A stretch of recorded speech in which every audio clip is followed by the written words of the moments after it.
24 septembre, la fête en Nouvelle-Calédonie du rattachement à la France. Je suis originaire de Nouvelle-Calédonie. Il y a un certain nombre de Calédoniens qui regardent la chaîne. Je les salue au passage. Je leur avais promis cette vidéo. Mais lors des derniers événements, j'étais moi-même émotionnellement trop sollicitée pour faire un travail de qualité. Il faut aussi que l'astrologue puisse prendre un peu de recul sur les événements. Si lui-même il est trop touché, c'est difficile. 4 septembre 1774, un Anglais, James Cook, aperçoit au loin une terre australe. Il n'a pas le temps de s'arrêter. Il la note sur la tablette. Cette terre lui rappelle une de ses régions, la Calédonie. Il va la nommer la Nouvelle-Calédonie, par respect pour James Cook, qui fut le premier Européen à voir cette petite terre très lointaine, ce petit caillou, ce petit rocher, très riche en minerais, très riche en nickel. Eh bien, le nom est resté. Nous sommes à l'époque des grandes découvertes. Il y a Dumont d'Urville, La Pérouse, Bougainville. C'est le moment où on découvre le monde et où vont se conquérir les terres au-delà des mers. La France va prendre possession de la Nouvelle-Calédonie le 24 septembre 1853. La Nouvelle-Calédonie a un statut très particulier de semi-autonomie. C'est une île tout en longueur, 18 500 mètres carrés, à peu près 270 000 habitants, capitale Nouméa, différentes populations, une population mélanésienne, autochtone, les Kanaks, qui sous l'indépendance veulent créer Kanaki, une population européenne, moitié de locaux, donc des enfants qui sont des descendants des communards et des déportés de droit commun, puisque à l'époque, il y a eu la commune, on a donc déporté les politiques dans les Outre-mer, en particulier à Nouméa avec le bagne, et après ça a été des droits communs. Les descendants ont fait souche localement, ce sont les Caldoches. Bien sûr, des métropolitains qui s'installent parfois pour une très longue période sur le sol de la Nouvelle-Calédonie, et un certain nombre d'Asiatiques, de Vietnamiens, qui sont réfugiés après l'indépendance du Vietnam, après la guerre du Vietnam, les descendants souvent des Boat People, qui ont été réfugiés localement, qui ont fait souche et qui participent très activement à la vie économique. La richesse de la Nouvelle-Calédonie, c'était bien entendu le nickel, la prospection minière, c'est aussi sa situation géographique, qui a été très importante pendant la Seconde Guerre mondiale, avec un emplacement stratégique. C'est aussi une mer très riche en minerais dans la zone mer de Corail, Pacifique Sud.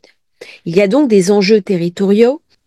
L'Australie lorgne la Nouvelle-Calédonie, la Chine également, et la France, eh bien, tente de maintenir cette province, cet petit territoire, avec une population qui, au dernier référendum, a voté pour la France. Alors, bien entendu, il y a des tensions entre la population d'origine, les Mélanésiens, les populations qui sont installées depuis longtemps, qui sont plutôt calédoniennes. Le droit de vote est lié au droit du sol, donc c'est une particularité. C'est une terre française, mais comme on dit là-bas, une France complètement à part. Voilà le thème de la découverte de la Nouvelle-Calédonie par James Cook. Pluton en Capricorne, Uranus en Gémeaux. Nous l'aurons l'année prochaine. Mars en Cancer. Et on voit comment ce magnifique cerf-volant a donné une découverte. Nœud Nord en Vierge, l'année prochaine, la Nouvelle-Calédonie aura les nœuds inversés, ça va forcément ramener des événements au plan de sa destinée, au plan de son destin. C'est une carte qui va être intéressante au regard des événements qui vont se produire en complément de la carte du rattachement. À ce jour, cette carte du 24 septembre qui est célébrée sur place constitue l'acte de la création du pays. Ça sera à revoir, bien sûr, si un jour il y a l'autonomie, l'indépendance, avec la création d'un État au sens du droit international. Le rattachement à la France a été contesté la première fois avec des événements importants au début des années 80-84. C'était consécutif à l'élection de François Mitterrand. Il y a eu les événements que l'on connaît, avec Machereau, avec Jean-Marie Tjibaou, la grotte d'Ouvéa, et ce qui allait donner naissance à un accord, parce qu'on était dans une guerre civile, qui nous donnait des tensions entre communautés, les fusils étaient sortis. Il y a eu les accords de Matignon le 26 juin 1988, les accords de Nouméa le 5 mai 98, pour aller vers une autonomie territoriale sans mettre en place une indépendance. Et étaient soumis 3 référendums d'autodétermination. N'allons pas trop vite. On est sur la carte du rattachement. On voit que Neptune est en Poisson, et on pouvait se douter, avec la présence de Neptune en Poisson, qu'à 29, il y aurait des événements en Nouvelle-Calédonie. C'est ce qui s'est produit. Nous avons Uranus en Taureau. Nous avons eu par conjonction Uranus sur Uranus. Ça explique parfaitement les événements et les émeutes qui se sont déroulés les derniers temps en Nouvelle-Calédonie. Nous avons également, et ça c'est intéressant, Mars qui se trouve en Lion. Thème très intéressant puisque Soleil se trouve en Balance, 0°52. Là où se trouve exactement aujourd'hui, pas cette semaine, le Soleil qui va passer dans le signe de la Balance. Mercure en Vierge, pareil, même configuration. Mars va agir comme un déclencheur. Nous avons la rétro de Mars qui va se faire entre le Cancer et le Lion et qui va ramener forcément des événements soudains sur le territoire. On voit bien avec Lune, nœud nord, Lune noire, qu'il y a une instabilité chronique sur le territoire et c'est ce que en général on ressent lorsqu'on vit durablement sur place. On a l'impression qu'on vit sur quelque chose qui est instable, qui est mouvant et qui peut se déliter à n'importe quel moment. Il y a vraiment une instabilité permanente, quelque chose qui est assez anxiogène. Je l'ai vraiment vécu quand j'étais enfant, peut-être à tort. Ça vient peut-être aussi d'une instabilité familiale avec une mère qui était Cancer, donc très soumise à cette sensibilité-là. Mais on voit bien cette lune, nœud nord, lune noire. La lune noire pouvait représenter la métropole, autant aimée que haïe, autant chérie que détestée. Il y a une ambivalence dès le départ. Par contre, la rétro de Mars va venir toucher le Mars natal. Alors, je vous donne les dates. 8 novembre au 10 novembre, 1er janvier au 3 janvier, du 19 au 22 avril. Dans ces périodes-là, sur place, ça va être une période de grande instabilité, de grande insécurité. Ça va être très intéressant aussi quand Uranus, l'année prochaine, va passer sur Saturne. Août 2025, septembre 2025, Uranus se retrouvera sur Saturne. Et il fera sa rétro exactement sur le degré de Saturne. Donc là, il y a quelque chose d'une tension qui va apparaître en Nouvelle-Calédonie, qui va ramener beaucoup d'instabilité, beaucoup de mouvements, des explosions encore sur place, et la nécessité pour l'État, représenté par Saturne, par les institutions, de garder la main. Forcément, en Gémeaux, ça va ramener de la communication, ça va ramener de la presse, on va en parler, il va y avoir des échanges verbaux, beaucoup de choses qui vont se passer pour le 24 septembre l'année prochaine. Ça va être un moment de grosse instabilité, préparé par ce Mars qui va penduler entre le Cancer, le Lion, revenir dans le Cancer, repartir vers le Lion. Nous aurons également l'année prochaine nœud nord, nœud sud dans l'axe Poisson-Vierge. Et là, on vient toucher la carte de la découverte de la Nouvelle-Calédonie. On va voir maintenant les différents accords, les cartes qui ont été proposées. 26 juin 88, suite à ce qu'on a nommé les événements, sont signés les accords de Matignon entre 3 personnalités leaders, Michel Rocard, Jean-Marie Tjibaou pour le camp indépendantiste, Jacques Lafleur pour le camp loyaliste. Le but des accords de Matignon est de trouver un compromis pour ramener sur le territoire une paix durable. On était dans une guerre civile. On a dit que cet accord avait pu être signé parce que ces 3 personnages étaient francs-maçons. il y avait aussi l'idée de l'intérêt supérieur des peuples et du pays. Qu'est-ce que vient me raconter cette carte de très intéressant? Eh bien, nous retrouvons le nœud nord poisson, le nœud sud en vierge, qui se retrouve à l'inverse des nœuds de la découverte. Et donc, lorsque nous avons cette activation poisson vierge, poisson forcément, on est au milieu de la mer, c'est une île et ça a à voir avec le lointain, eh bien quelque chose se passe sur place. Donc ça, c'est une indication qui est précieuse et à garder. Dans les accords, nœud nord est en poisson, nœud sud en vierge. Qu'est-ce qui se passe l'année prochaine? Nœud nord en poisson, nœud sud en vierge. Nous avions aussi Pluton qui était en scorpion, une lune en scorpion. Et on retrouve l'importance de Mars, on avait déjà souligné, qui se retrouve au nœud nord. C'est donc une paix qui a été signée pour s'extraire de la guerre. Et on voit bien comment l'État français apparaît Saturne qui contrôle Uranus. Uranus, c'est la population locale qui peut devenir belliqueuse, aussi bien l'une que l'autre. On peut facilement avoir deux communautés qui se retrouvent face à face et qui vont prendre les armes. Il y a quelque chose d'explosif, quelque chose d'idéologique aussi. On voit bien que la population est très politisée, avec le nœud nord, poisson. Il y a aussi le côté idéologie. On va regarder maintenant les accords suivants.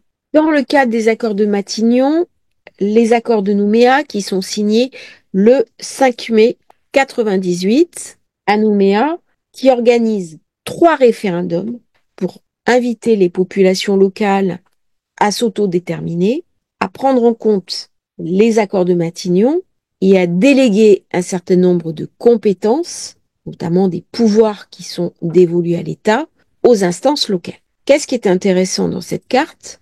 Nœud nord, vierge, nœud sud, poisson. On est toujours dans cet axe-là. Il y a donc fort à parier que l'année prochaine va être une année clé, une année charnière pour la Nouvelle-Calédonie, parce que nous aurons le nœud nord en poisson.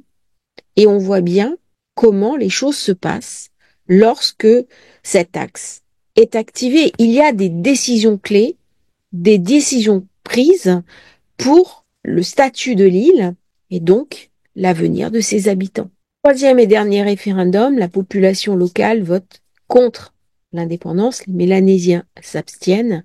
Qu'est-ce que vient raconter cette carte? Neptune Poisson, Uranus Taureau, exactement comme dans la carte du rattachement, 24 septembre, Neptune Poisson, Uranus Taureau. Et on voit bien le cycle qui se met en place en Nouvelle-Calédonie, l'importance de ce cycle Neptune, Uranus, qui domine la Nouvelle-Calédonie. C'est donc un cycle à prendre en considération pour tous les événements qui vont se passer sur place. C'est un cycle très important et ça va s'inscrire dans quelque chose de plus vaste, Neptune étant très important pour tout ce qui est nœud nord et nœud sud, poisson. Alors au moment du rattachement, la Nouvelle-Calédonie avait le nœud nord en Gémeaux, le nœud sud en Sagittaire, mais nous avons vu au fil des cartes que c'était plutôt un autre positionnement qui était leader, c'est-à-dire l'axe poisson-vierge, ce qui vient renforcer l'aspect Neptune, l'aspect lointain, l'aspect mer de corail du territoire. Ce troisième référendum a été en quelque sorte un échec. Je m'explique.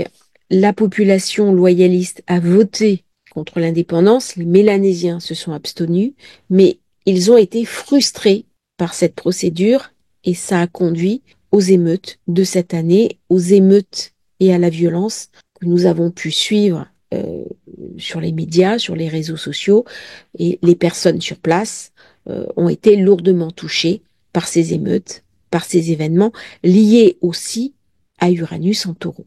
Et on voit bien, troisième référendum, nœud nord en Gémeaux, exactement, comme la carte du rattachement. Alors, si je voulais aller plus loin dans l'analyse, et notamment faire du prédictif, j'aurais besoin de l'heure exacte où l'amiral des Pointes a débarqué à Balane, a fait l'allocution et il a proclamé: s'il y a une personne sur place qui a accès à des archives marines, qui a l'information, s'il vous plaît, écrivez-moi. Ça m'intéresserait vraiment d'avoir cet élément qui est clé, qui m'est absolument nécessaire pour la suite d'une éventuelle étude. Là, on va faire un petit peu avec les transits. Si on regarde les transits l'année prochaine, 24 septembre, on remarque Uranus sur Saturne. Donc, il va y avoir de nouveau des émeutes en Nouvelle-Calédonie, une situation de tension sporadique. Ça va se calmer, ça va repartir. C'est Uranus, quelque chose de brusque. Nous avons le Nord qui sera en Poisson, donc une volonté d'apaisement, une volonté de calmer les choses. Qu'est-ce qui va se passer quand le nœud Nord sera sur Neptune? Point très important. Et une reprise en main par l'État français d'une forme de structure. Saturne, Soleil, Mercure, Soleil, Mars. Et la situation va être contrôlée par le gouvernement parisien. On n'est pas, pour moi, là, on n'est pas de plein pied dans l'indépendance. C'est pas le cas. Je pense pas que la France accepte de lâcher un territoire qui présente des grandes richesses à exploiter pour l'avenir, notamment sur les domaines ultramarins, avec toutes les richesses maritimes et les terres rares qui sont une richesse incroyable que possède la Nouvelle-Calédonie. Donc il y a l'économique, il y a le côté social, bien sûr, l'intérêt des populations, mais il y a aussi les intérêts supérieurs de l'État français. Pour avoir une vision plus précise des événements qui peuvent survenir, eh bien, n'hésitez pas à m'écrire si vous avez des informations sur l'heure exacte de ce rattachement, qui reste la carte la plus logique à utiliser lorsqu'on parle de la Nouvelle-Calédonie. Alors, je viens de recevoir un correctif de peut-être 1 heure du rattachement qui est à 15 heures à Balane, Amiral des Pointes. Ça me semble plausible, mais c'est à confirmer. À partir de maintenant, toutes les informations que vous allez recevoir sont sous couvert d'être vérifiées. Et si vous êtes sur place, que vous avez l'information, faites-la moi passer, j'apprécierais. Ça nous donnerait un Neptune en 1 avec ce côté trouble, ce côté flou, ce côté aussi richesse que la Nouvelle-Calédonie a généré avec un Jupiter en 10. On travaille beaucoup sur place. C'est assez déstabilisant d'ailleurs parce que c'est un pays où il fait chaud, mais il y a beaucoup d'activités. Soleil, Mercure en maison 8. Il y a souvent des choses cachées, des choses troubles. Vénus en 9, on se déplace beaucoup parce qu'on se déplace sur les airs. La France, Saturne, maison 4, ce rattachement qui est important avec le nœud nord, la lune noire, la lune en maison 4.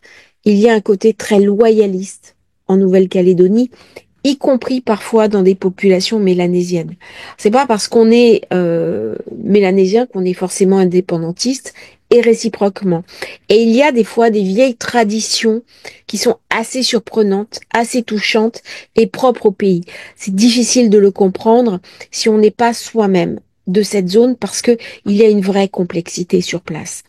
Et une des erreurs qui s'est souvent produite en Nouvelle-Calédonie, c'est des gens qui arrivent avec des idées préconçues et confrontés au terrain, ils se révèlent inaptes parce qu'ils n'ont pas saisi la situation dans son entièreté.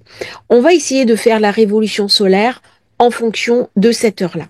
Révolution solaire, Lune, Jupiter en 12, protection de Jupiter. Même si sur place, ça va être difficile parce que j'ai un Mars en maison 1, ça va me ramener beaucoup d'instabilité, beaucoup d'agressivité intercommunautaire. C'est pas uniquement une communauté qui va faire des choses. Les deux communautés sont très en colère, l'une contre l'autre. On a une situation qui est explosive. On voit bien les frères Mercure, Soleil qui sont agressés. Donc il y a vraiment, on a perdu l'idée du partage. On est clivés les uns des autres. Pluton se retrouve en 8. C'est très sombre, c'est très sournois. Il y a quelque chose de douloureux, il y a quelque chose de difficile, il y a beaucoup de blessures de part et d'autre, et le financier qui va revenir petit à petit. Ce qui est surprenant dans la Nouvelle-Calédonie, c'est que très souvent, on pensait que les choses allait avancer défavorablement. Et puis d'un coup, elle a réémergé de ses cendres, un peu comme un phénix. Et c'est bien ce que montre ce Neptune-Saturne. La maison 9, c'est la maison des études, la maison de la compréhension. C'est la maison de l'idéal. Il y a quelque chose d'une sagesse ancestrale sur cette terre, quelque chose de profondément magnifique qui nous connecte avec les énergies sacrées de la terre. Bien sûr, lune en 12 va ramener beaucoup d'instabilité, de la crainte, de la peur, de l'anxiété, beaucoup de peur. Les personnes sur place ne vont pas dormir comme il faut. Il y a des angoisses, la peur du lendemain. Financièrement, ça va être difficile, mais il y a une protection d'Uranus. Alors, Uranus en 11, c'est des ruptures au niveau des échanges, des ruptures amicales, mais ce n'est pas une carte d'indépendance. Donc, même s'il y a des événements sporadiques qui vont arriver par Mars, eh bien, c'est une situation qui va être tenue par Jupiter, même s'ils sont très mal aspectés. Il y a une espèce de retour au calme, même si à certains moments, il va y avoir des barrages, il va y avoir des mouvements de foule, il va y avoir des choses difficiles qui vont se passer sur place. L'ascendant Gémeaux montre aussi l'importance des jeunes, les jeunes qui sont dans de la violence, des jeunes qui sont opposés, qui sont montés idéologiquement avec l'opposition Neptune, carré Lune Jupiter, c'est-à-dire ils n'écoutent rien. Ils n'en font qu'à leur tête. Ils sont dans l'ultra-violence, avec le carré à Mars. Mais il y a quelque chose qui est tenu par Pluton d'un côté, qui est tenu par Uranus de l'autre, et nous avons l'idéal qui est Neptune, qui est en haut. Le nœud nord va être de rebâtir le pays. Milieu du ciel en bélier, c'est pas évident. D'autant que Mars est en cancer. Donc, pour que la Nouvelle-Calédonie reprenne un dynamisme, il lui faudra une espérance. Il lui faudra un espoir. Est-ce que Mercure-Soleil peut amener cet espoir en maison 3? C'est pas évident. Par contre, il y a peut-être quelque chose à développer sur place qui sont les hautes technologies.